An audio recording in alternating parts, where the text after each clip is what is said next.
Nu er jeg nået til knaphuller her på min Novice Cardigan Mohair Edition. Og det første man skal gøre i alle størrelser, det er at strikke 3 masker i rib.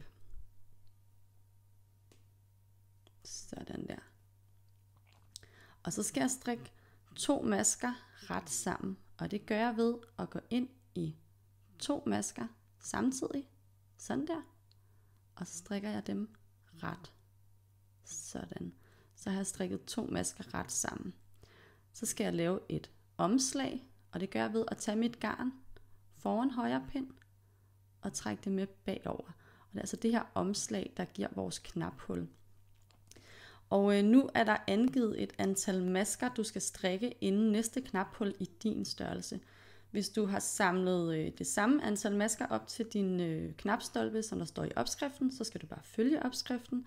Hvis du har slået 8 masker mindre op, så er der 1 maske mindre imellem dine knaphuller. Og hvis du har slået 8 masker mere op, så er der 1 maske mere imellem dine knaphuller. Og igen, hvis det er 16 masker, så er det 2 masker.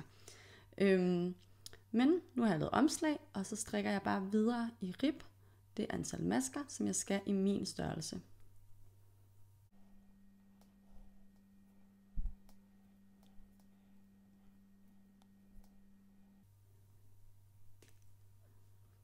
Så er jeg henne, hvor jeg skal lave mit næste knaphul. Jeg strikker igen 2 masker ret sammen, laver et omslag og fortsætter i rib.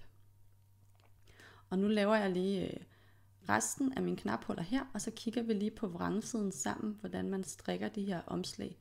Nu er jeg henne på vrangsiden, og jeg strikker bare rib hen til, at jeg når til et omslag. Og det gør jeg her. I kan se, den bare ligger som sådan en løs en her.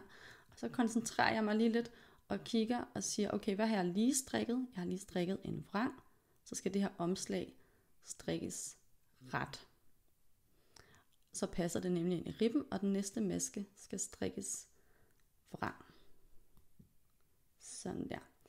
Og nu får jeg lidt sådan en løs tråd her, og det gør man ved knaphuller, men jeg har et lille pro-tip til dig, som du kan tage eller lade være. Så nu sætter jeg lige min vrang tilbage på venstre pind her igen. Og så kan du altså strikke den første maske efter knaphullet drejet.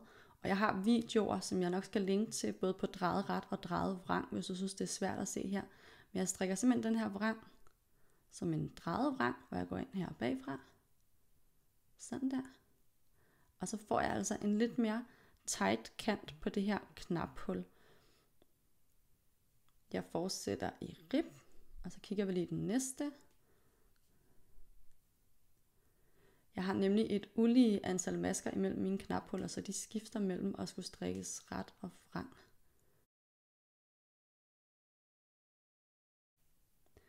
Så er jeg henne ved det næste omslag, og jeg har lige strikket ret, så jeg strikker omslaget, vrang. Og så min næste maske en ret, og den strikker jeg altså drejet ret. Sådan der, så får jeg en pæn kant her på mit knaphul. Og sådan fortsætter jeg bare med at strikke min omslag og masken efter omslag drejet. Og det er altså ikke noget, man behøver. Det giver bare en pæn kant, så hvis du har mod på det, så prøv det. Og det er altså ikke fordi, jeg ikke vil vise detaljeret, hvordan man strikker drejet ret og drejet vrang i den her video. Det er bare skide svært at vise på små pinde i mohair. Så hvis du har mod på det, så kig på de videoer, jeg linker til under denne her, hvordan man gør, hvor jeg gør det på større pinde.